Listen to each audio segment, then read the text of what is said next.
Okay, are you ready to start? Yeah, I'm All right, do you want to cheers our palettes? Cheers. Cheers. Welcome to Paint and Chat, Dooley. Thank you for having me. Yes. Okay, I'm going to start with easy question. What are you painting today? I am painting a leaf that I found on the way over here.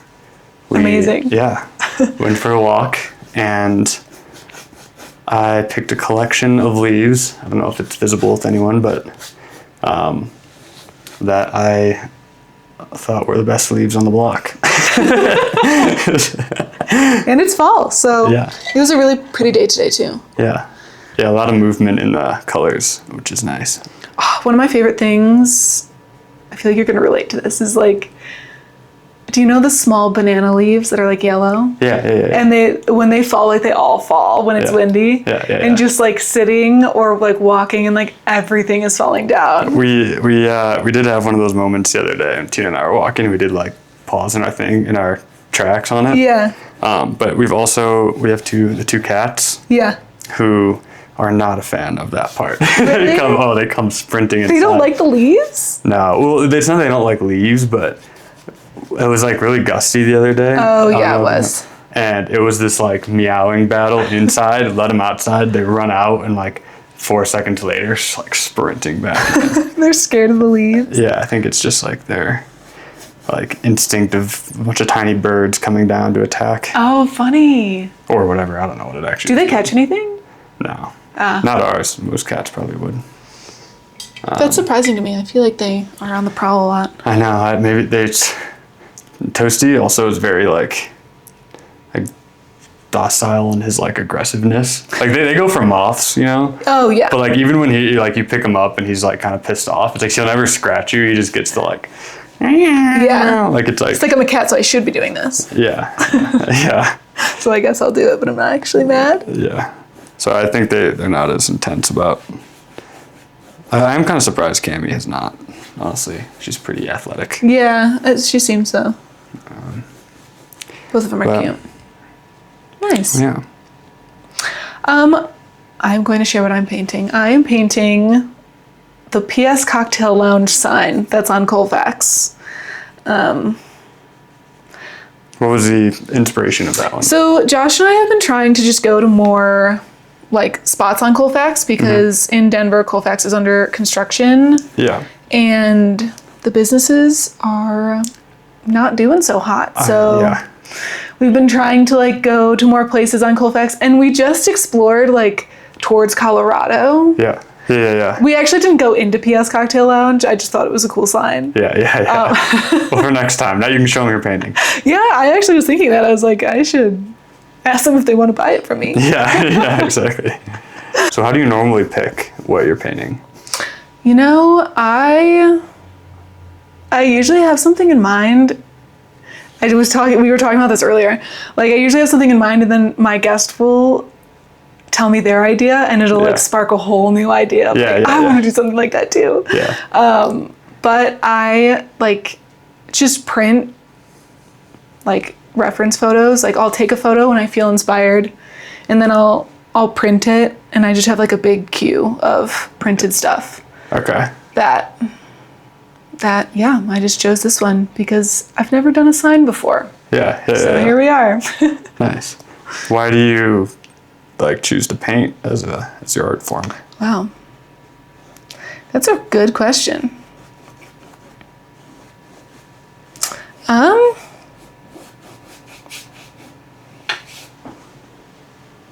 think it has the most freedom to it. Like, I like the fact that there's a million different paintings under a painting. Like, if I don't like it, like, I can paint over it. Yeah. Where drawing, it's like, if you have to erase it, you can see those erase marks. Yeah. Like, I like that it feels like a moving, like, almost like a moving sculpture, even though it's a painting. Yeah. Because you're painting over and over and over it. Yeah. When was the last time you painted? We do have a set of watercolors. Didn't you recently do a watercolor like leaf or something? That's what I'm saying. I don't know how recent it was, but it's like probably a few months ago. But that's where Tina is a little more into the painting thing. I also particularly think watercolor is my least favorite form of Really? painting. It's like I just love intensity and contrast. Yeah. And you don't get that nearly as much in watercolor. I'm sure you could if you're like good at it. Yeah. But I like the immediate like tonality shifts between like coloring, or even that paint over thing you're talking about. Mm-hmm. Painting over watercolor is not as good. Everything's like translucent. Yeah, so I like distinctly like contrast and intensity when it comes to those kind of things, and watercolor is a little bit more fluffy and cloudy. But I do like painting, even though I also do not feel very good at it. But I think it's a fun thing. I also feel like I haven't painted on a canvas since I couldn't even tell you. Yeah. So I'm excited to be doing this. Nice. I'm happy that you're definitely someone that, like, well, I don't want to speak in absolutes for you, but I feel like you get inspired often. Oh, yeah. So I actually have like a question for you that I've always wanted to know. Mm-hmm. So when I feel inspired, like I see something. Mm-hmm. And obviously one of the hardest things to do is translate onto a canvas, like what you're imagining. Oh, yeah. So when you feel inspired, do you hear something? I see things probably the same way you do, or won't speak for you. I also feel like I see worlds is more of what it would be. If you're coming about from like an art standpoint, but like, say with like selecting these leaves, right? It's like, why pick these leaves? Yeah. I guarantee if we go out and just pick the first 5 leaves that we walk by, they're not going to be these leaves. These ones all feel like they're from a certain like world or like collection. And I guess that's what inspires me, or like what I get excited about creating is like filling out that world more. So when it comes with like music, I'm not musically trained. I struggle with making any sort of like actual melody or like standard song structure. But if you actually go deep into the vaults of what I'm doing, I think you notice there's a lot of like beats and stuff, but within the beats are like worlds. So anytime I'm struggling to know what to do next, it's like, I'm not like, oh, what do I hear here? It's like, take me to the scene where this exists. Whoa. And then that's how I decide like what the next piece or element. Are you imagining like a story? Yeah, oh yeah. Or well, yeah, I would say yes. For example, there's a song we've been working on. I'm working on this guy, Mind Game. His name's Shane, but his music name's Mind Game. And we actually met recently, and he just sent me some tracks he had started.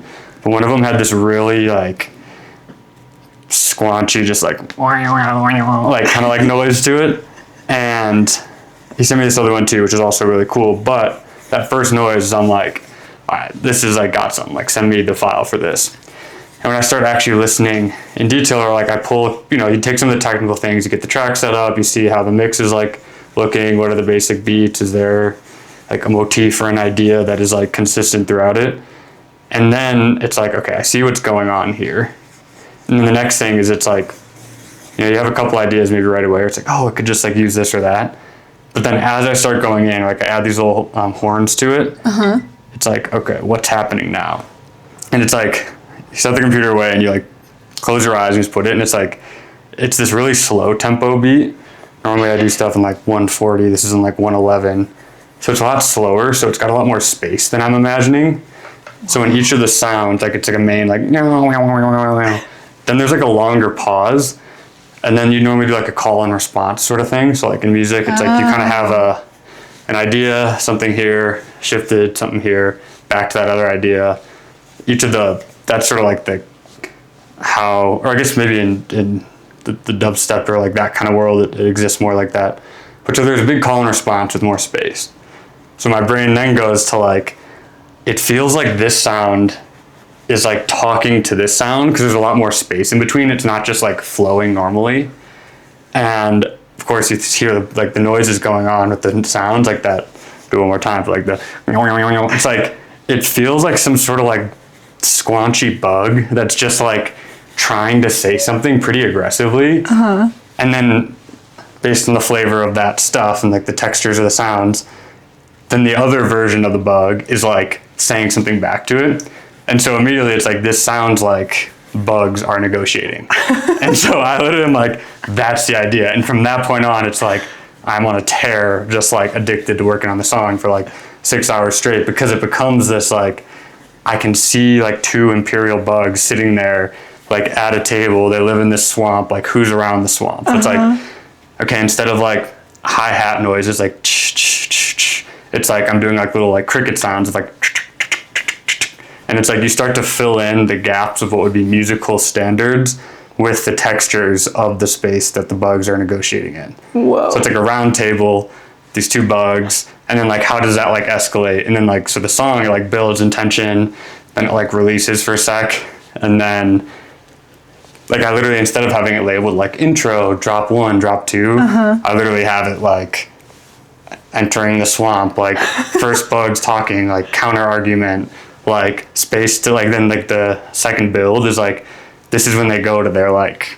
political, you know, correspondence and like talk for a sec, and they like come back with the counter, like official counter offer, but it's like much angrier. So like tensions rise, more horns are going, put in more drums. And so like, that's the scene which. So like, so you're like so it's like, you're imagining a scene, but you're also like hearing what they would say, I guess. Yeah. But this is also different than, for example, I've like, I don't know, there's like this like drum and bass song I did with this guy, What Drop one? Dog. It's called Nobody Left. Same thing that Liza called Nobody Left. It's like, I listened to all of them today. oh yeah. Nice. It just sparks this, like there's this female vocal that we kind of like pulled, and it's like she's saying like there's nobody left to call, is kind of that thing. But again, I love the like big nature, like dystopian kind of alternate world type of stuff. So this one was a little bit more less jungly and more like city infrastructure stuff. So it's like more neuro-y sounds. So like rather than like the squanchy bugs or the weird like wonks, it's like more like gears grinding or I don't know, buildings like crashing, like these like impacts of like, it's like, that's like, imagine a like skyscraper getting leveled and like falling over. Like that noise is like that happening rather than like me throwing in like owl noises as a fill. Yeah. So it's to say like I'm not just always on like jungle world, but I usually imagine like what's happening in the scene where this takes place. But I kind of feel like that applies to any kind of art, like even a color theory, right? It's like, this is kind of describing how those 4 like colors interact for like double complementary. It's like you build these like color palette, like a color palette itself, that's a color world. Yeah. Like this little thing, that's I guess the difference though is like your imagination, it's moving. That's fair. Like if I feel inspired, like I see something and it's still. Yeah. Or like when you imagine, like you're imagining like a movement. Yeah, I actually agree. I agree with that, because music is this, that's where it's like the story part. Yeah. Like this leaf, I mean, I can apply a story to it right now. It's like I've got a leaf, and it's like, okay, and I also have to kind of do this. Like there's a background, and it's like orange, whatever color. Do I like have this leaf feel like there's like a storm in the background, or like should I be looking at it as if it's like on a cracked sidewalk, or is it like, should I draw other leaves around it that are like colorful, and then this is like the one like shadowy black leaf? I don't know. My point is like they're still like deciding what the story is with this leaf. Yeah. Like, did it fall off a Even tree, though it's or still is it painting. Yeah. I think it's like what, like, I don't know, like if you look at that one over there, that swirly thing, like it would be so random if there was a leaf on the left side of that painting. Like if it was just a swirly universe and there's just a leaf right there, like, well, it kind of breaks the world. Like that feels like planetary, spiraled in your thoughts. There's these types of thoughts, that type of thought, like yin and yang stuff. If there was just like a square with a leaf inside of it on the left, you'd be like, I like the painting, but what's that leaf doing there? Yeah. That's still like a world building, like the spirally floral thing. Like, yeah, I guess it elicits movement within you when you look at it. Yeah. It's I mean, even the textures in this house, it's like you've got kind of like the older sort of thing. It's like the woodeny doors. You can tell they've been here for a long time. Yeah, you can imagine yourself like, what did this look like back in the day? Yeah. Yeah, you can put yourself back there. True, if you just had this like random, I don't know, super modern open glass fridge in here, I'd be like, that's kind of a weird fridge to put in here. Versus like you've got this thing like floral, kind of retro-y, like I just think everything is kind of like world building, even if we don't. I mean, even like food is like, what's Italian food versus whatever food versus whatever food. It's like, yeah, it's putting you in that world. Yeah, like that palette of. I like the series a lot. Like it's basically everything's a palette. And like that palette, if you apply a story to it, it becomes a world. I like that. So I don't know what your initial question was, if it was like about like inspiration, but I think it's like, yeah. When you feel inspired, I guess you imagine like a story. Yeah. And then you keep building that world. With the song. Yeah. Yeah. And even, I think like these are like more palettes. Like I don't know like the story. I didn't like have a story to this leaf while I picked it, but it's like, I like like I was saying, like I like the higher contrast stuff. Maybe there's just like an artistic taste that you like, you know? Yeah. Like when stuff's super funky, like I don't like disco stuff. Like, I'm not into like disco. But like that's different than, my point is like there are people who like, maybe if you saw a leaf that was like splattered in the colors, you were like, oh my gosh, this thing's got like 7 different colors on it. That's very like, you might like that more, where I'm like, this one's just got this like shine and like glimmer on it that's like bold. What do you think that is? I couldn't tell you on that. Like when, like why do you resonate with certain arts or palettes? Or I think that is a kind of a question. That's a pretty heavy question. Well, do you have a favorite? I mean, I already said you like painting as like a medium. Yeah. What about like entertainment? Or it doesn't have to be entertainment, but like. What do you mean? Like you could say like stand-up comedy is like a form, or like you like going to movies, or you like looking at other people's paintings, or is it putting it on an album, or is it interior design? Like, do you have a favorite? That's what I'm saying. It's not like entertainment. Do you have a favorite like art that you appreciate, I guess? Oh man, I feel like I appreciate all of them. I actually I agree. Once you cut through the veil, you start to see like everything has its own thing. But I will say I've always had a very deep love for architecture. Yeah. And like interior design. Yeah. But I was feeling inspired the other day about this podcast, and I out of nowhere, this podcast also has started to inspire me to write things down, which I've never been that type of person before. But I just started getting all these ideas for a podcast, and I came up with like a 200 like numbered list of like everybody I'd love to talk to. Like somebody who creates perfume, somebody a photographer, a portrait, like a watercolor specialist, like somebody who does mosaic. And I was just like, everything is an art form. I was like a chef, like this, a pastry person. And I was like, whoa, where is this coming from? That I like your thought of it, that like everything is world building. Because that makes me think that all forms of art, like that could be the universal feeling you feel when you appreciate art. Like it took you to a place, basically. It's like, it took you into a world. Yeah. Ratatouille? Yeah. You know the ending scene with the main critic or whatever, when he like first he's like, it's the rats and all this stuff, and he's gonna give it the whole thing relies on like the good score, but he like takes that bite of the Ratatouille, and he's like shoots into his like childhood and his like mother's cooking, and it's like the thing out there. That's like where it's like he went into like pure bliss because it like took him to that like childhood mother's cooking blah blah blah thing. Yeah. But that's kind of just like an example of like it just Like that's the goal. yeah, taking someone, and that's really, it's like resonating. And then there's like, this also comes maybe into like a slight like spiritual version of the art stuff, but it's like resonating at on someone's wavelength or frequency, where it's like when you just start to see the world a similar way to someone, like that's a lot of times who our favorite artists are, who you feel like they represent something that you align with, and they're like boldly like putting that out there in a way that you, I mean, nobody can like describe, I mean, not nobody can describe. I think everybody could agree.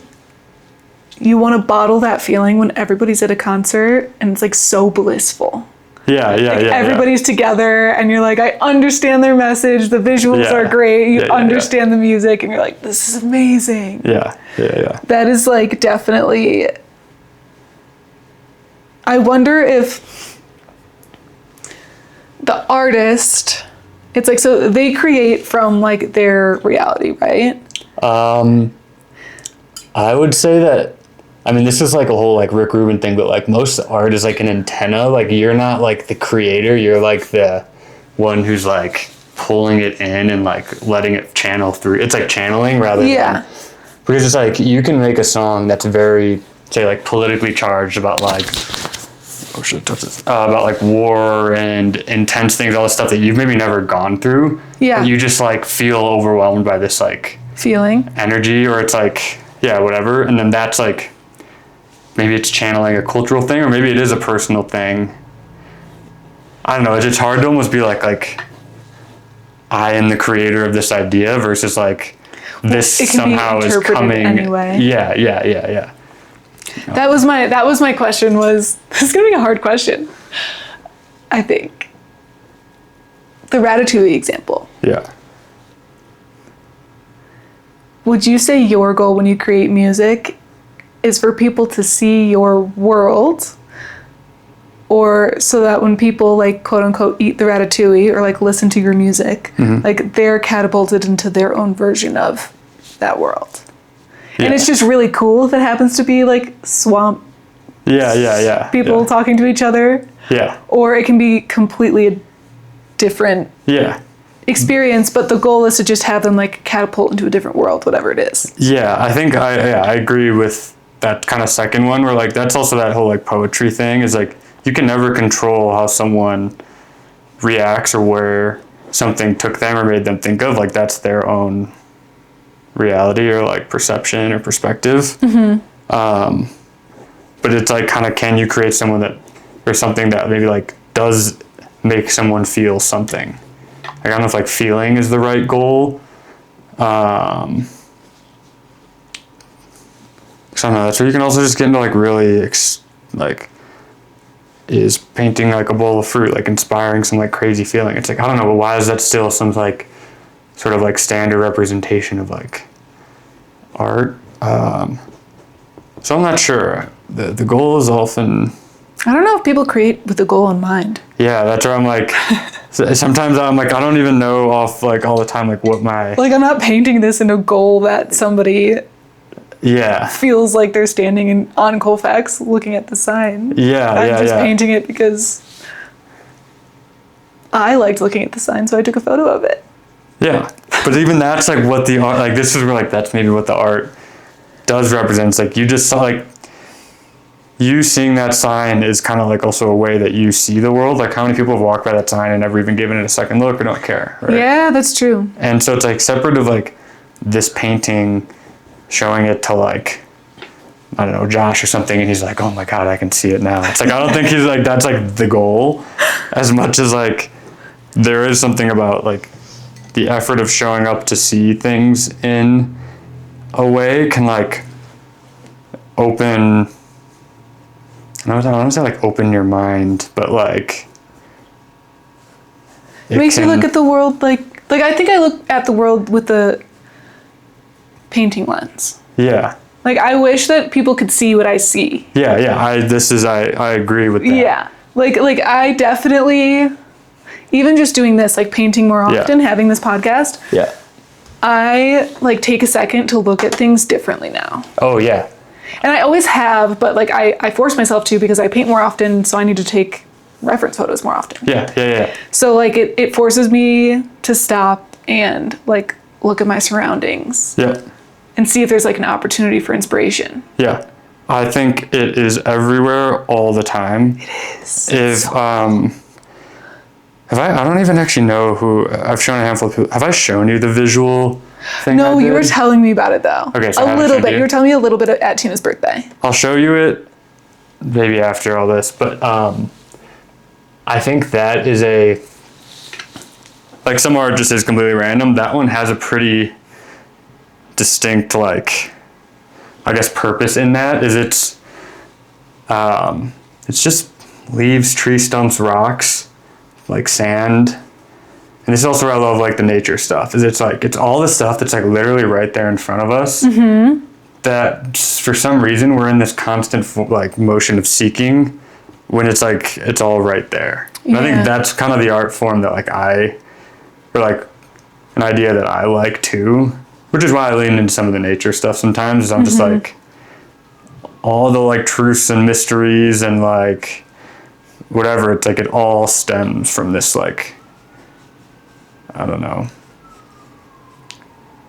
I want to say like presence with your environment, but I also just, maybe it's that, it's like, I think presence is the meaning of life, and then like all the other things that come with presence become much greater to experience, like love, pain, fear, death, all that. Those are all like, oh, to be happy, it's like, the goal is to be present. Happiness is like a result of Being presence present. within like moments of joy or things that you, whatever, make you happy. I don't know. Like that's where it's like those all, main idea here is all those come from being actively present with your, In the moment. yeah, with yourself, your environment, your like, call it like flow state. Why is like the whole flow state I was gonna thing? say flow state, yeah. Basically like states of consciousness that like, even that, we almost like are addicted to that too as humans. A lot of people probably don't even know what it generally like is, but it's like, why is that something we crave? I think it's just like presence is the answer. Like I this is like a little thing I've kind of been saying, that like, I think like watching a movie without checking your phone is the first step to changing the world. I think that like cinema and that is like, as a form of entertainment, it's the music, it's the photography, it's set design, it's very like human. It's like cinema is such just like an awesome collection of all the art forms put into like, it's directly world building, storytelling. It's mostly human or sometimes creature oriented, like whatever, but it's like, there's styles to it. There's like the cinematography, there's like palettes, there's it's all there. Yeah. But the fact that we go into what is like one of the most beautiful like representations of art and like human creation, and we can't even just like let ourselves be there in like one of the highest forms of, I don't know, entertainment or like artistry, it's like, well then how are we gonna do it anywhere else? So I don't know. I've recently started to view like cinema as an art form. Mm-hmm. Like I do way prefer going to the movie theaters because it's like silo. Yeah, totally. Because I never have before. Like it has always just been something to put on to have in the background. Yeah. Yeah. I think there's also so much. Like I never thought of it as like there's a reason they shot it that way. There's a reason there's like this edit on it, like this color palette on it, like you said. Yeah. And like recently I've started to appreciate that more. Yeah. Do you ever watch video essays like on YouTube? No, what's a video essay? It's basically people who are just like very passionate about this art form, and they essentially break down movies in that type of way, where it's like perspectives on like how things were.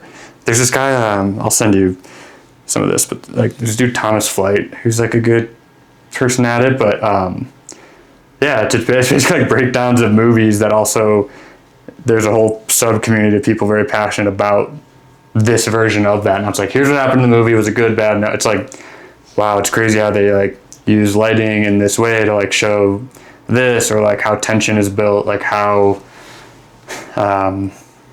like those things in the contrast, like why this the architecture part represents certain elements. I mean, honestly, I think maybe you probably know this. I'm a massive Dune fan. Oh yeah. Denis Villeneuve. So of the books, like first and foremost. Did you read them all? I read the first 4. Okay. I had to take a break after that. I was like too deep in the world. And I'm also a really struggling like reader. Like I don't really read much, so that was its own feat for me. Yeah, they are a book, that's for sure. But I think Denis Villeneuve is the greatest living artist right now, and he's the director of those movies. Those movies. Because he takes all the art forms with like a super deep. I'll send you this video of like breaking down one of the scenes, but like the way they make like decisioning on those types of things. Like a room, for example, that's like in a moment of the movie where things are starting to get like tense. It's like they'll go very like brutalist design where it's like rather than having like rounded stuff, it's like all rectangular things, and like instead of having a bedroom that's like this grandiose thing, it's like you turn into the bedroom, so it's like in a smaller cubicle. It starts to feel more like a prison rather than this like there's no windows, stuff like that. Yeah. Versus like a part where like things start to change in momentum of like a character, and like there will be like an area or background where it's basically like every single a power shift in a conversation, and the way it's like angled like up, or someone's hands are like up versus down, and like where the shadows are placed, like that's all there all the time when it's someone who's intentional and like understands all that. Yeah, which honestly most what you would determine to be like that's actually like a dope movie, whether it's of your taste of not. Yeah, I mean they're doing that. Oh yeah. But then you start to see like that's happening in like so much stuff all over. That is so interesting. I mean, I guess that would, yeah, I mean, that's just the difference between like, why is this movie so great? And this one is, well, it's usually because of money, but also yeah. people think through those things. Yeah. Even like your lamp in there, that's like that glowy one that's round. Yeah. It's like, again, the round thing is a much more like open creative, whereas like rectangular is much more like cubicle corporate thing. It's like this like structure. Harsh. Yeah. Which again, both are important and are used, but that light, I don't know what made you decide to pick that light, but there's something about it that's like, oh, this is like kind of fun. Like the orange light versus like these are like kind of like white lights for the sake of obviously recording, but then like the oranger light that you have in your natural state is like warmer. Maybe there's something that feels like fire. You turn it all on to relax. Yeah. That is so interesting. I would love to sit down with like a director and just, because I mean they're basically the creative director for the whole thing, obviously. Yeah. There's obviously a full team too. But like they have to decide like what forks and knives to use, what plates, like everything. Yeah. Which is so interesting to me. I think working in the movie industry, I guess that's what I mean by I didn't start to appreciate it when I was older until I was older as an art form. Yeah. Like when you really start to think about every single element that goes into making a movie, like I used to know someone who chose the location where they would record. Yeah. Oh yeah. And like I'm like, that's a job. That's a whole entire career. I'm like, what? That's an entire career. Like, no wonder the movie industry is so big. I never thought of it as a way. As every single thing is, is a job. Yeah. Like, that's crazy to me. Every single thing is its own art form. That's like the thing is like if you're in the music industry and you're into fashion and you're into architecture and those are all industries. Yeah. And then cinema is like, let's take all those and build an epic team where we just like tell this story that happens to be all these art forms. That's kind of what I'm saying. Like if you can't watch one without looking at your phone, we gotta like figure shit out. Wow, I like that theory. Because This is again like on the Dune thing, it's like they made like a distinct decision to go like no classical music. Because that still like, even though like sci-fi epics are usually like these big dramatic things, which it is, but the whole point is like that wouldn't exist in the world that we're doing, and so they're like they had to create their own. They created all their own music, but they created all their own instruments for it too. So it's like, yeah, it's just like you can look at the Hans Zimmer kind of interviews on this, but they just like went to Home Depot and just a lot of like drums, flutes, like anything you can make out of organic stuff. There's a lot of like rhythm in the movie too, so that's where the drum stuff comes in. Yeah, lots of drums. Because this also comes into like human heartbeat, the worms, like all those like elements of humanity come back a lot of times. So, like even when you think of like tribal stuff, like you kind of go to like drums or what come up. Sure. It's usually because like drums are the first like instinct of like human musicality to like collectively be behind something. So like that as a decision of like musically we're gonna stick to drums, and anything you can make out of a piece of like something from Home Depot. Yeah, which again most instruments are. You could claim that like strings are still that, and they still do have strings and stuff like that, but I don't know, it's just like they didn't just like pick music that like was going to sound epic, but it's part of that world. Yeah. That is so interesting. I think like it's being super involved in these big like saga movies too. Mm-hmm. I can see how the more you learn about it, the more you love it. Yeah. Like, I don't have that appreciation, but I do love people like who do. Yeah. I feel the same way about sports. Like Hank, when he was on, like he truly believes that like basketball is the best art form in the world. I was really? Like, please explain it to me. Yeah.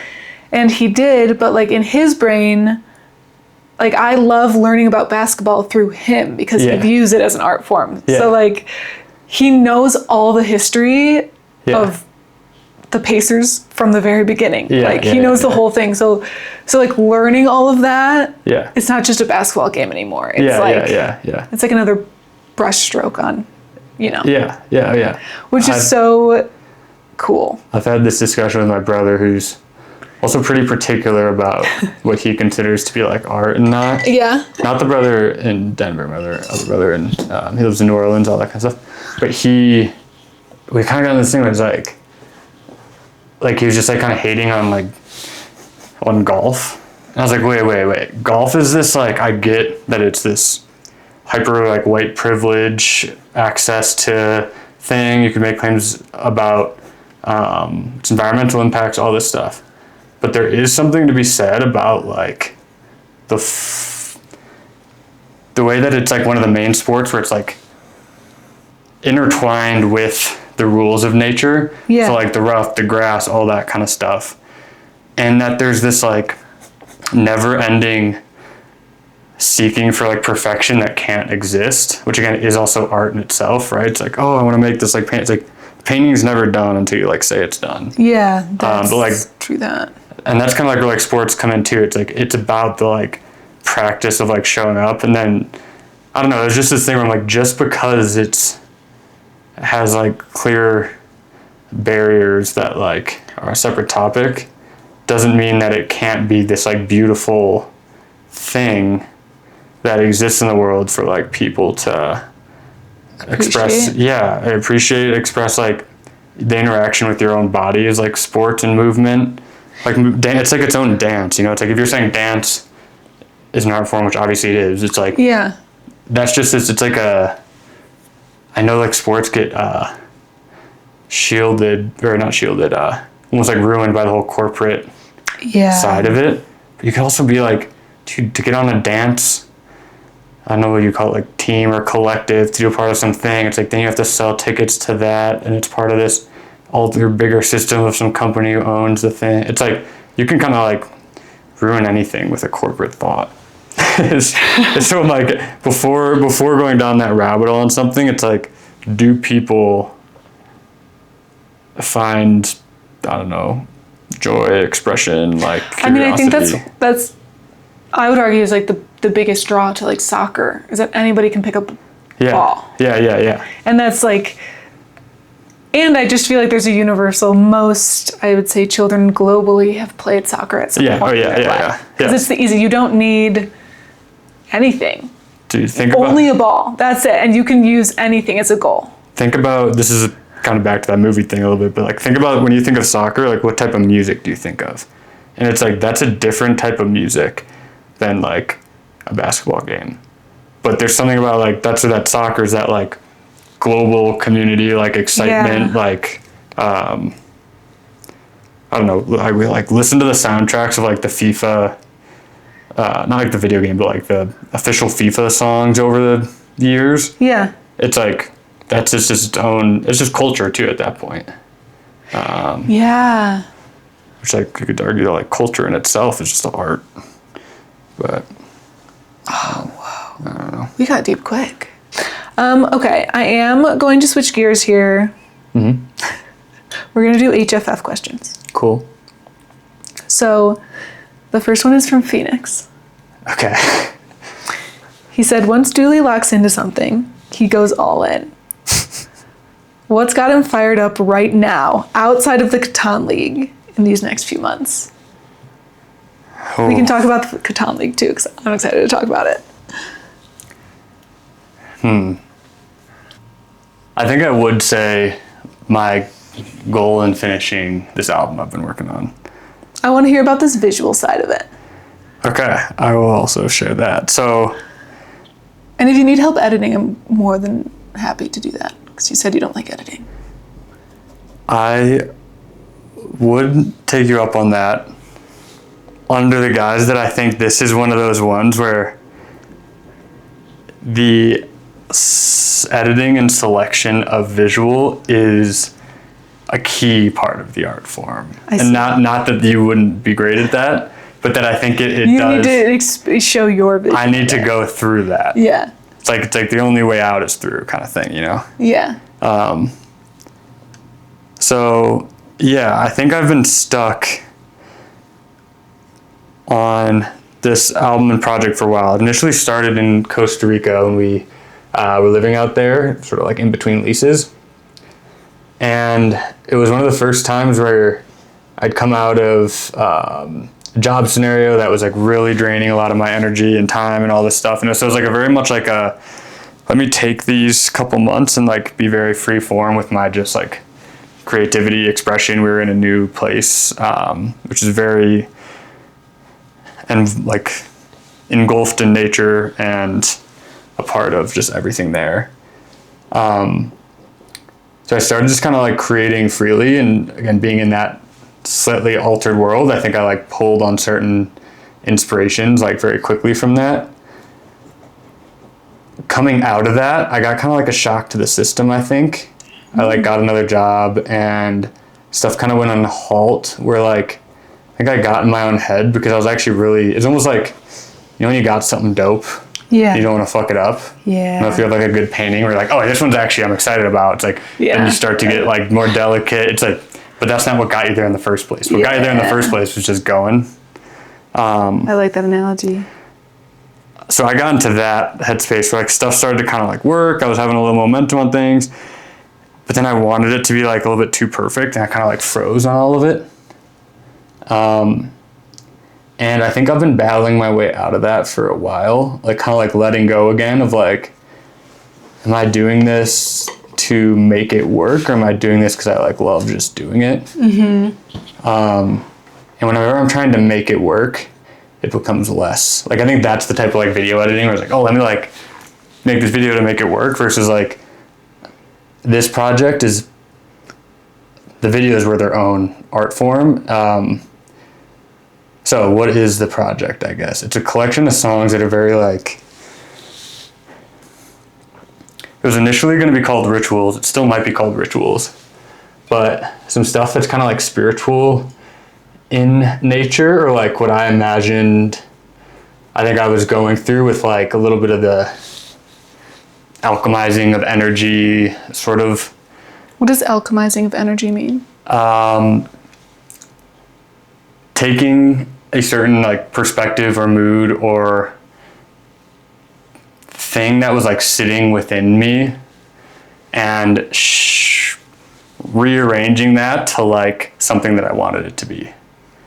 So, for example, one of the things where, like, I guess for like alchemizing being like this whatever old kind of like ancient sort of mythical thing of like turning whatever into gold kind of idea.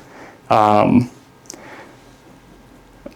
was trying to get more physical movement. I was also trying to just get more time like away from feeling like I had to like finish something. Mm-hmm. So even doing the songs, I kind of had my own stuff where it was like curmudgeon-y in there.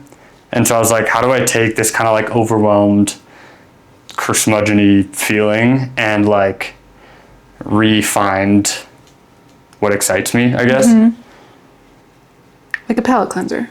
Palette cleanser would be a great example of that. So like, or you get this like, these couple colors here, I would say like alchemizing these colors would be taking them and mixing with other colors to then get a new color mm-hmm. that you are more excited about using. So like that idea was something I was like in pursuit of from a spiritual sense. And so one of the things we were doing is we were like going on these walks. We were gonna do a lot of hikes. Tina likes to walk.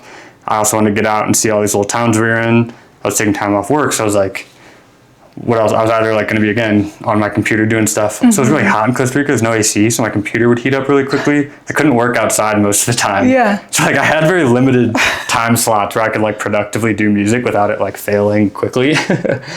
So we started going on these walks, and I brought my little video gimbal to like do, I don't know, balancing of, like a gimbal like Steadicam kind of thing. And I'd done stuff with my brother in the past, like years, where like I've had this program where I could like override the frames per second to get like genuine slow-mo on the iPhone rather than using their slow-mo, which like gets this really choppy sort of effect because it's like the frame rate's not actually good enough. I'm sure some of the ones now work. Whatever. That's a little bit of the technical to say.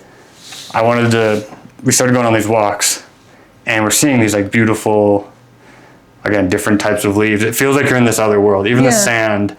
You kind of are in a different world. Yeah, well, yeah, but like even the sand is like, there's a couple rocks in the sand, tide goes way up, and you see this like, almost like what looks like veins of, like the same way a leaf, like the back of a leaf looks like veins, like giving that life. It was almost like the veins of like the sand in the ocean that like got exposed to you for the first time.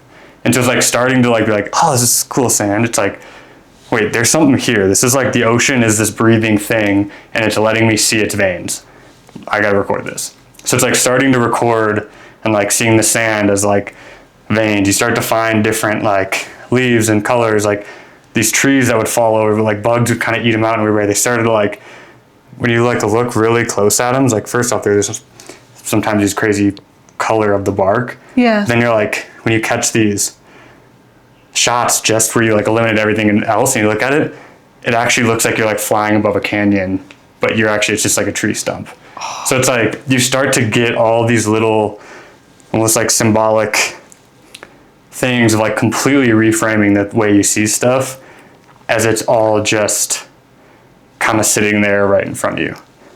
So like that as a ritual of going out and just documenting those things, I think makes its way into your system where it's like, it's all right here in front of me. It's about the way you like shift your perspective, and it's about being intentional, like the difference between like a ritual and like a habit, or like you brush your teeth every morning. That's not really like a ritual, but if you like, okay, even say you make coffee every morning, that's one thing.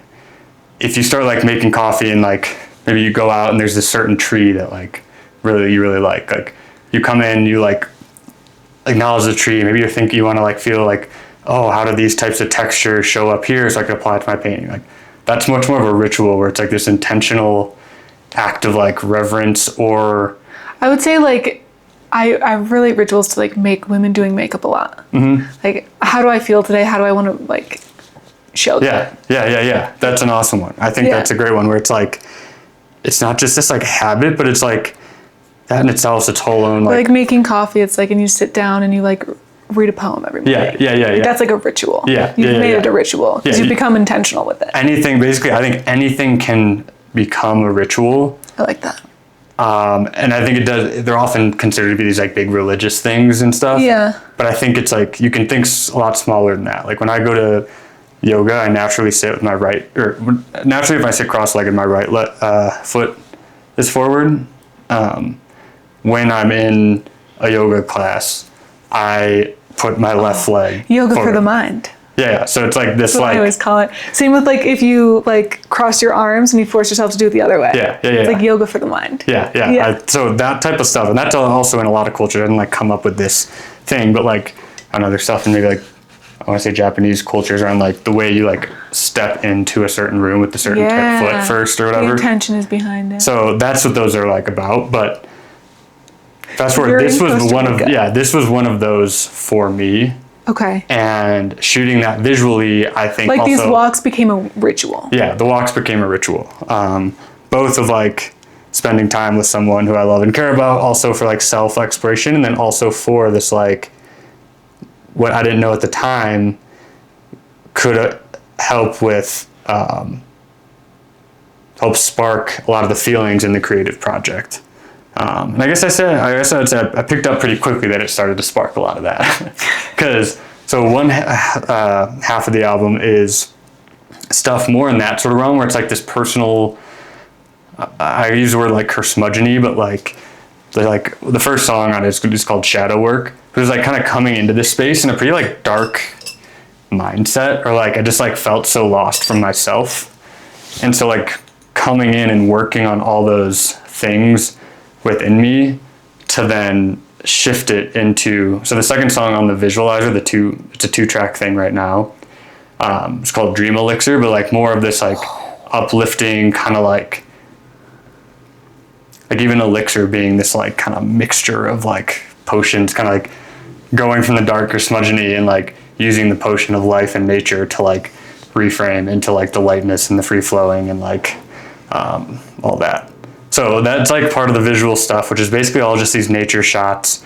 So are you using the shots to like inspire the music? I think doing the shots has helped me see things in a certain way. And then I realized I was in Costa Rica doing it, I'm like, whoa, Costa Rica's crazy. And I've gotten that feedback from the video, like, whoa, Costa Rica, and I'm like, it's everywhere. Yeah. It's everywhere all the time. I mean, yeah. I came back to like Denver and like, yeah, you shoot some like, I don't know, it's literally everywhere. So that was like a thing that I think worked its way into the first part of the album. And then the second half is more like animal themed, and it's kind of like a little goofier, funnier.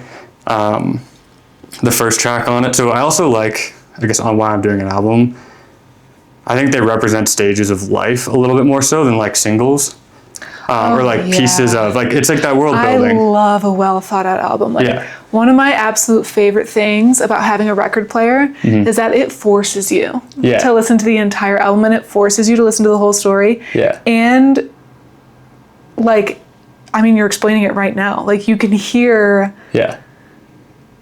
like the artist is telling a story. That's the whole point. And then like when you start thinking about the album cover, and then there's the music videos, it is like a whole moving thing. Yeah. That is so, I would say it's really cool that you're doing a whole album. So that's part of that, because I think singles can get just like lost in the matrix, where I'm like, I'm gonna be doing this for 80 years, and I get overwhelmed with like, I need like momentum if I want to be able to do shows, and you gotta like build your brand and do this and that. It's like, okay, slow down, patience, like make shit that I actually really like and like resonate with.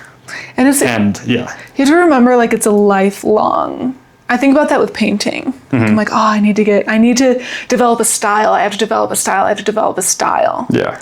But like, it's a lifelong thing. Yeah. Like, I'm gonna paint for my whole life. I'm sure at some point it'll happen. Yeah. The whole point is just creating. Yeah. And then it'll happen eventually. Yeah, I think that's a great perspective. And then there's also like, if you do want to officialize parts of it, and like this is a great example of like, okay, it might be extra effort to do the editing thing or to have other people come on or blah, blah. Like there's all this stuff like, screw it, I'm just gonna paint in my room alone. But then there's like, well, why do you like to paint? It's like, well, there's also because I like to hang out with people. Yeah, exactly. It's like, why can't you just also be doing other parts of your life you enjoy? So which also is going to make your painting better. That's where I think like I've come into moments where I've like started like not liking doing the music production part or something, because it felt like I was like trying to get the next thing versus like That. So then, yeah, I guess it's a long-winded way to be like, working on this album. I have it basically there. Surprise thing though, I might add this track that's that Bugs negotiating one into the second half that like came up this past like week. What's your favorite part? Do you have a favorite part? Because of the album? It sounds like, I always imagine your favorite part of the creative process. Oh. I always imagine like the best part of having an album is naming it and choosing the album cover. Yeah. No. I want to know if that's true or not. It kind of is a really fun part where you start to like get the ideas and then you have to like go do the work and you're like, God damn it.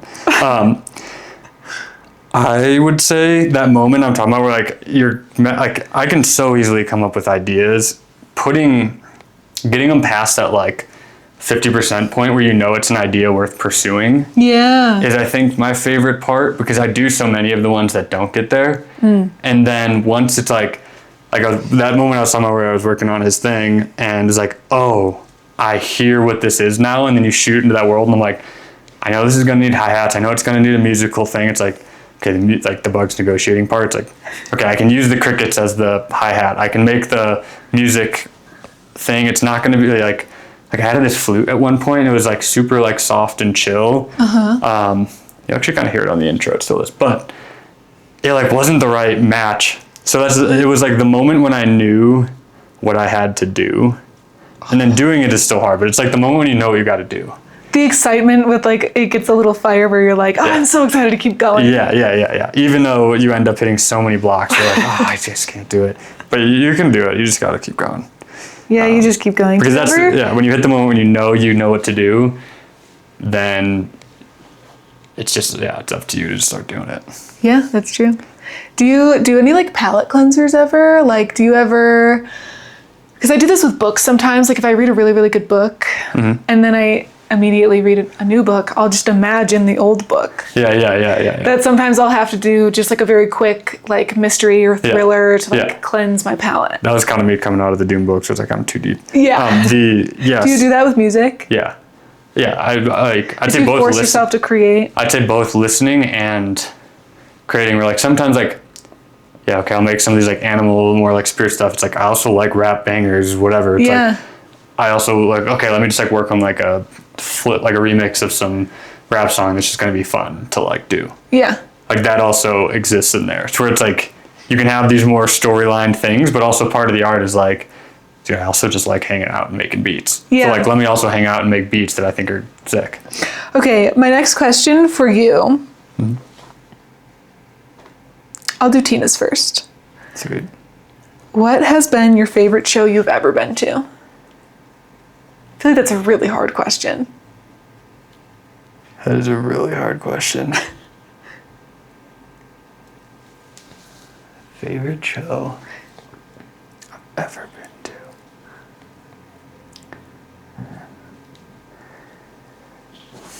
to?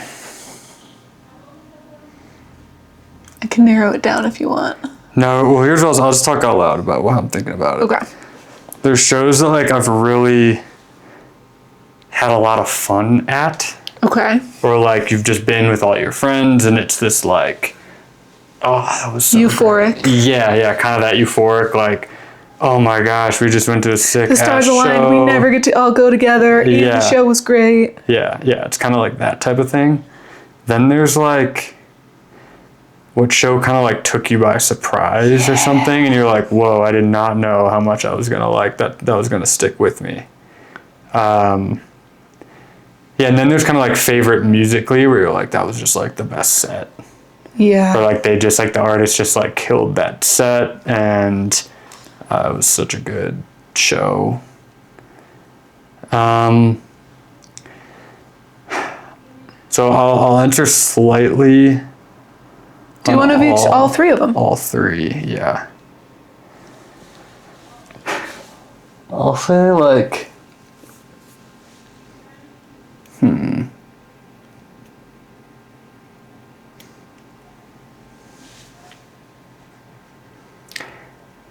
I'll start with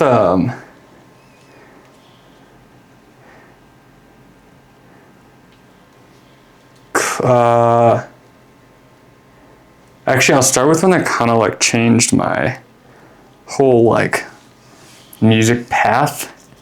I was super into like rap stuff. I grew up very much on like Pink Floyd, Led Zeppelin, like Hell yeah. kind of like psychedelic rock sort of realm, and just kind of had all these like opinions about electronic music that I think I was kind of like I didn't quite understand. And because you don't understand, it's easy to throw this like, oh, it's kind of this like faker thing, or like it's this like it's just like electronically made. That's just like people on their computer, blah blah blah. Like there's something where like you don't. My mom always used to say, "You guys just take our music and make it like a robot." Yeah, She'd be like, "All you guys do is listen to computer noises." Yeah, exactly. No offense, I think your mom is lacking some depth of experience when it comes to a show. I'll take her to one of your shows. The same way I think I know a ton of people who are also lacking that experience because there's so much there. It's like, it's just a medium, you know? It's like, there's music. When I like, sorry to interrupt you. I used to be like very, very EDM heavy, like so EDM heavy in college. Yeah. And I remember someone saying like, why would you just go to a show to see somebody press play? And I was like, why would you go to a show to sing along to words you already know? Yeah. Like when I go, they're doing versions of their song I haven't heard before, and they're connecting them all together. Like that to me is really cool. Yeah. There's also a whole visual element there, which is like now you get into like, it's also full on. Let's talk about like world building that I'm now essentially like you can really do that with electronic music because there's a focus on the combination of the visual and the sound, because you're not dealing with headroom and microphone compression and all this other shit that other bands and stuff have to deal with. You get this like really pristine, pure cut version of ways to listen to that music that honestly you probably have never heard otherwise, because you might have a car speaker that's probably not that dope. Even if you're in headphones, it's like you're catching a third of the song half the time when it's that type of music. Like there's just so I'll say the first one was this it was back in like, I want to say it was 2016 or like freshman year of college or whatever. It was Alice in Wonderland into Bass Nectar into Zed's Dead into Skrillex. So it was like at Decadence in Denver.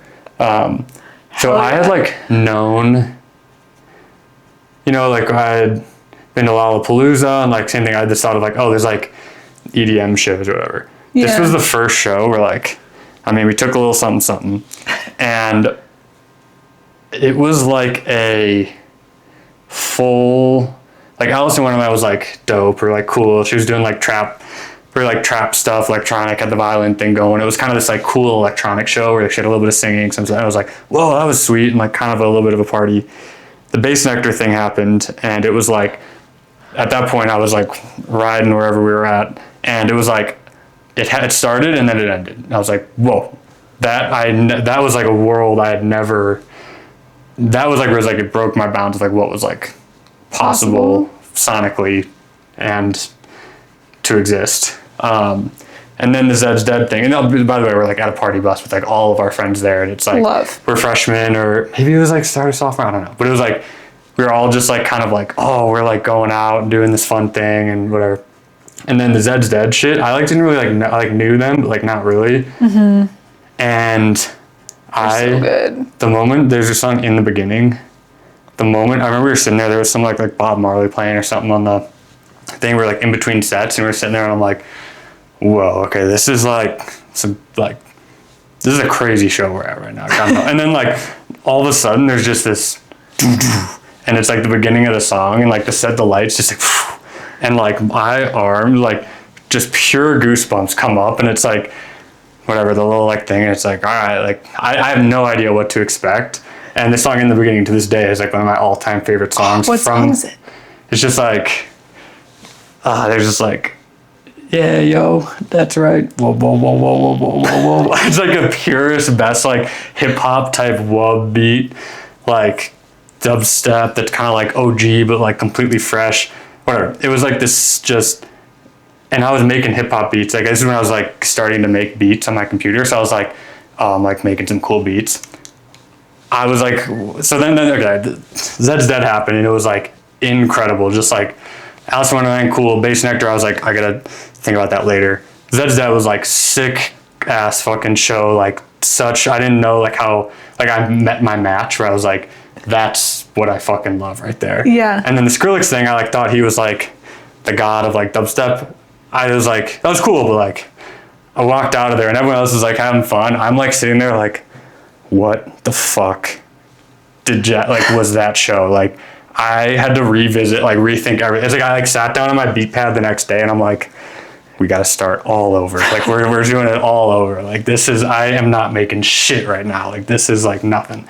So, but that show was just like this like total blast with, there's a bunch of like stuff that like happened with the friends there, but it was like this kind of like moment for me. That was, you broke into a new universe. yeah, that was like, that was like the perfect, like, I didn't realize you could build world. Like you just don't know what you don't know until you know it. Yeah. And that was like such a defining one for me. So I think that was one of my favorite just like shows. There was just one at Bonnaroo, which was also a lot of fun. Just the Closey set, like 3 years ago, or whatever. I was there. Yeah, we were just like in like 6 spots, and everyone was like confused, whatever. And it was just like this like really funny, like the whole crowd. Like again, I don't know if you were at the show or like at. I think I was on the outskirts. That's like we were just like right in this like right front and center with like we were our going crew. to Goth Babe after. Yeah. So yeah, we were like 100% just like Oh, all yeah, in it. And it was the first night where like we hadn't been in the festival at night yet, and so we'd come in during the day and we were like kind of at that stage and it starts getting dark, so we'd only ever been at that stage. And then just like right before the set starts, the other opener or the other person in front of her was like kind of not the vibe at that point. We're like, should we just, I don't think we're gonna like, it's like, no, just trust me. Yeah. Like we're with Colby actually. And Colby's kind of like that. We're like, he's very open on this stuff. He's like, the vibe that was going on is like, he's like, I just like, we should, I think we got it. And I'm like, Colby, just wait. give us like 20 minutes. All right. And then we like, the set starts and it's like, all right, we're here now. Yeah. Like, it's like, we were just like the whole time through. And then leaving the set, we'd never been, to Bonnaroo like at night. Oh. And so we're coming out of the Closey thing, like, what the fuck was that? And then we're like walking out, we're like, we kind of get out of the main crowd, and then you start looking like, we'll just meet over there, go over there, like, and it was like, it's the Where What Wayne House. So like immediately kicks in, we're like, we're at the Where, we gotta go over there, like, who's playing next? And we have to go where? No, we have to go what? And so it's just like, we were all in kind of like chaos, and then we all just stop for a sec and just start like dying laughing. We're like, so fun. We need to just take a breath, like go over to that corner over there. Let's just go to the corner. And we like get over there, and it's like we're dying laughing. We're like kind of reflecting on the set, but like we're just like, everything looks like we were just right there. Mm-hmm. Like I swear to God, we came from over there. It's like we had no idea which direction anything was, and it was kind of just this really fun like kicked off the Bonnaroo thing where it's like, all right, we got like a good week ahead. So that was like a really like fun concert, I guess. I want to experience Bonnaroo with Colby at least one more time. Yeah. No, Colby's a great person to go to music stuff with because he's super open. He just loves music, but then it's like, when he's like vibing. Yeah. He was so excited to find out Henry was a jam band guy. Yeah, that's awesome. And then the last one was a Roger Waters show. Which I don't know if I've ever heard of that. He's one of the main guys in Pink Floyd. Oh. I was, I'm just a huge Pink Floyd fan in general. That was like my first like love for music, basically.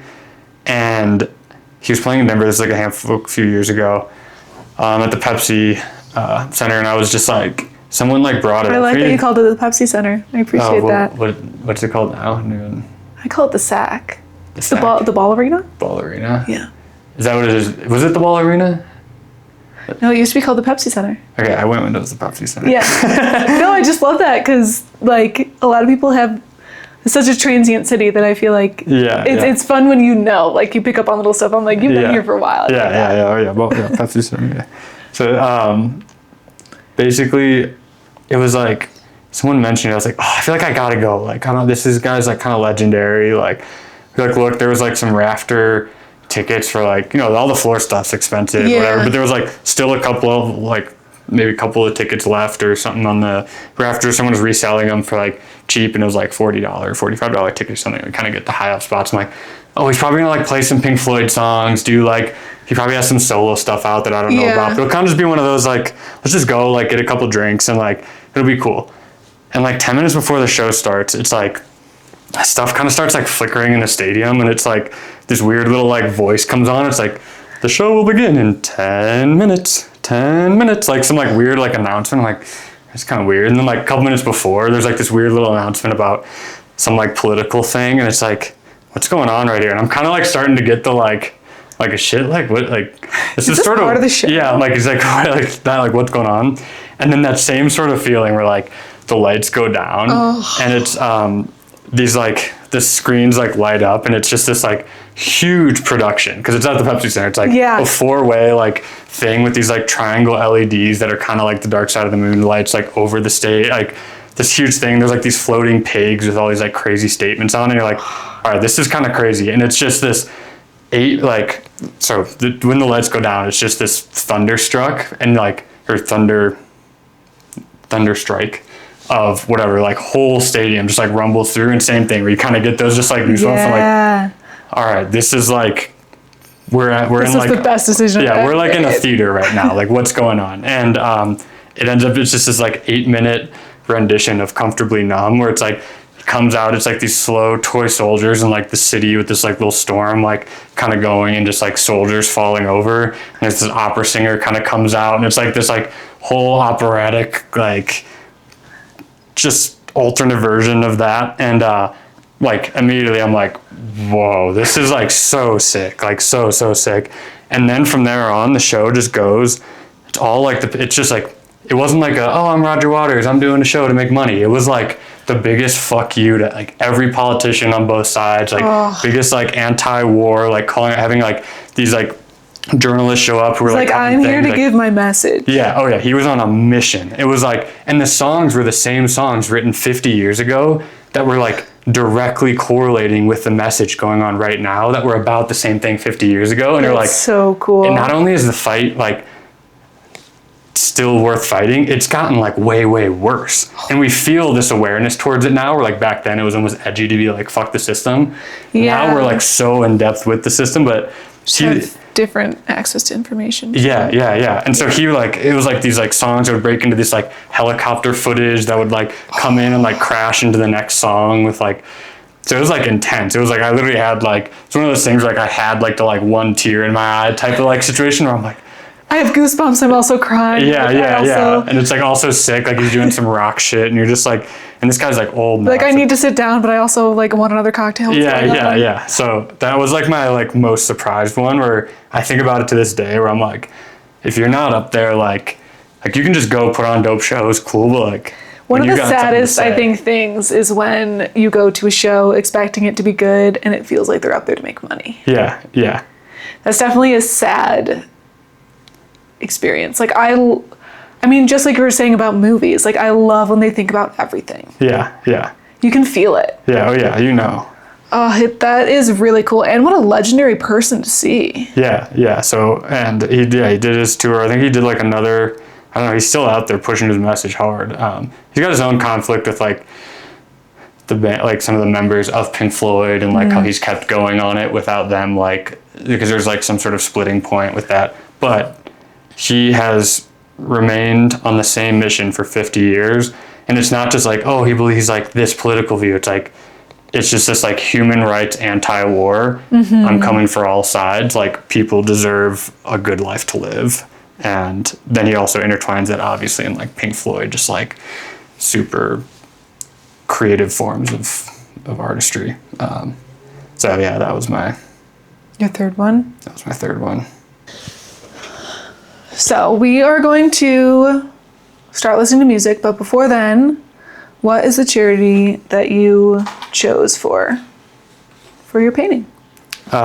Youth on Record is the organization. It's a place here in Denver.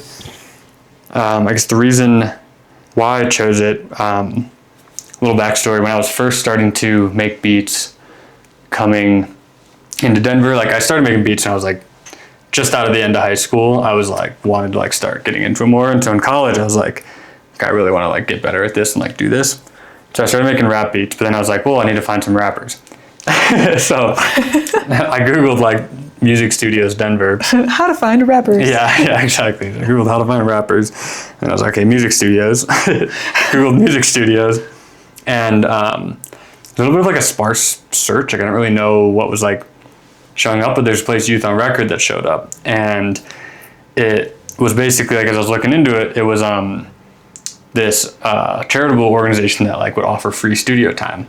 And so I was like, oh, maybe I could like volunteer there or like do something and kind of like be a part of that thing. It just sounded like a cool thing. It was also in college, like I was kind of just like interested in getting more into that space, like trying a bunch of just different stuff, you know? And so I went there and I went to this like, I don't know, little session they had like talking about the organization, and it was like, this place is sick. It's like this creative art. You walk in and it's I saw the photos. It looked like cool. Yeah. Oh yeah. So there's all these like computers up with all the music softwares. This like all these donated instruments. Engineer like or sound engineering like recording room. All that. And so I like listened to the thing. I was like, whoa, this is super cool. And then I went and I met the like head engineer guy, and I was like, oh, I'm interested in like volunteering stuff. Like I'd make some beats and like I wanted to just kind of like get involved or like see what's happening there. He's like, oh no, don't like volunteer. He's like, if you're making beats, and like at this point I was in college, he's like, just come into our open session and like make beats with the other people. Like that's the best thing you can do. And I'm like, okay. So like I came back on there. They had it like I want to say it was Wednesday, Friday, Saturday at this point, like 3 hours called like Open Lab. And it's basically a free access to their creative arts studio, both the music recording engineering stuff, all the computers, all the equipment, all that, for anyone who's under the age of 21. And so I just started like going in and like making beats with these, and it's generally for, underserved communities in Denver who wouldn't have access to, some of these after school programming stuff, like just music and art and creativity as an outlet.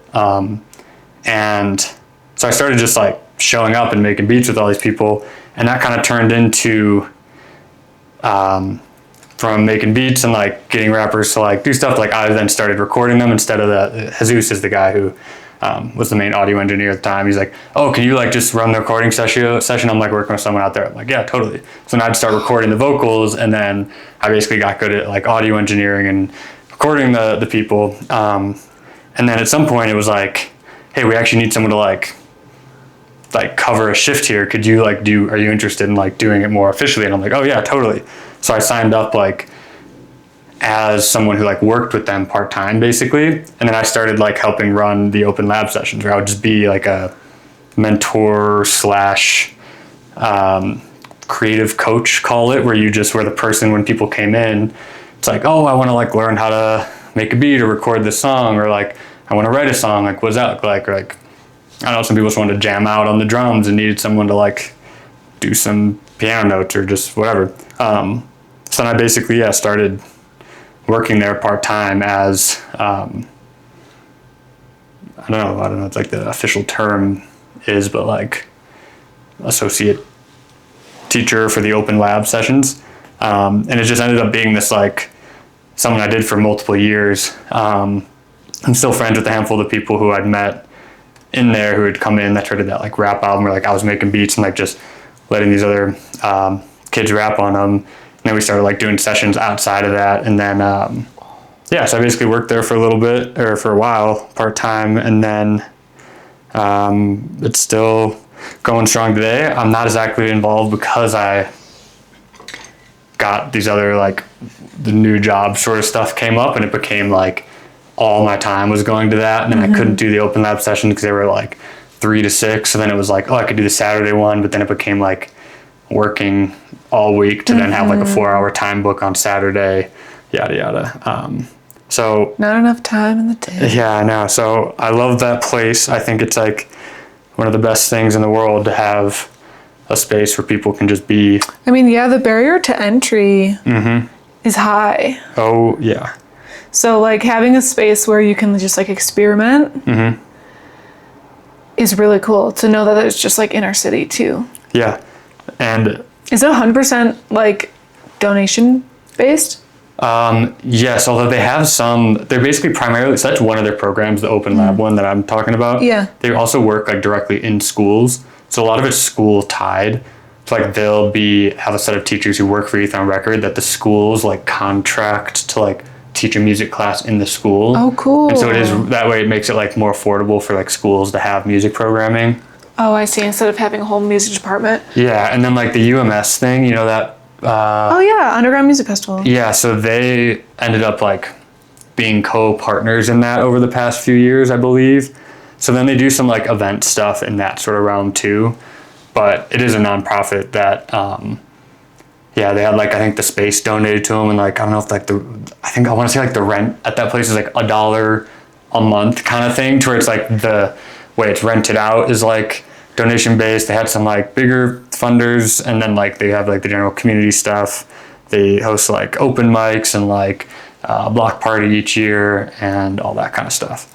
But yeah, I just like, I'm a huge fan of all the work there. It was like instrumental in my like becoming a music producer and like artist myself, and learning how to like be someone that was also, you know, people come in, it's like, oh, I want to make a song. It's like, oh, what do you want to make a song about? And they just start telling me about their life. And it's like, I was in there for 3 hours, and for 2 of the hours we were just like talking about whatever. And then they like record some ideas, and then they head out. And so like, it's not even about just like, how can we level up these people in music, as much as it's like, sometimes people just need a space to like be with other like-minded creative people who want to hear parts of your story and your perspective.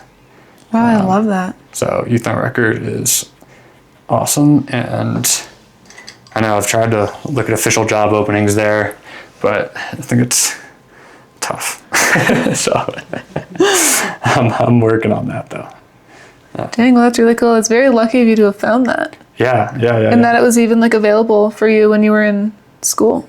Yeah. So I would just like go like after class, like I just like wouldn't have a class, like I'd go in on the Fridays and like do that till 6, and then like come back, and you know, people were started going out or getting ready or pre-gaming or whatever, and be like, yeah, instead of like the 3 to 6 p.m. like just like having beers waiting for something to happen, it was like I was able to work on beats, get kind of connected with people who are also into that, and it was just like this fun little thing that also felt like very positive stuff. And there's like people like dealing with homelessness who are coming in and stuff like that, that like even things outside of Youth on Record that have been moments in my life, like working with some of these people outside of that, as someone who hopefully can be a trusted friend when they're also in those kind of moments, which has definitely happened. Wow, that's really cool. Yeah, it's a good spot. Amazing. I love that. I love learning about all the different, like I don't realize how involved some people are with specific charities until you ask. Mm-hmm. Yeah. Dooley, are you proud of your painting? Yes, I'm very proud of my painting. All right, what's the charity called? Youth on Record. Youth on Record. You heard it here first. Here they are. Youth on Record. They'll both be available on my website. And thank you for listening and supporting. There we go. Mwah. Wait, smile. Amazing.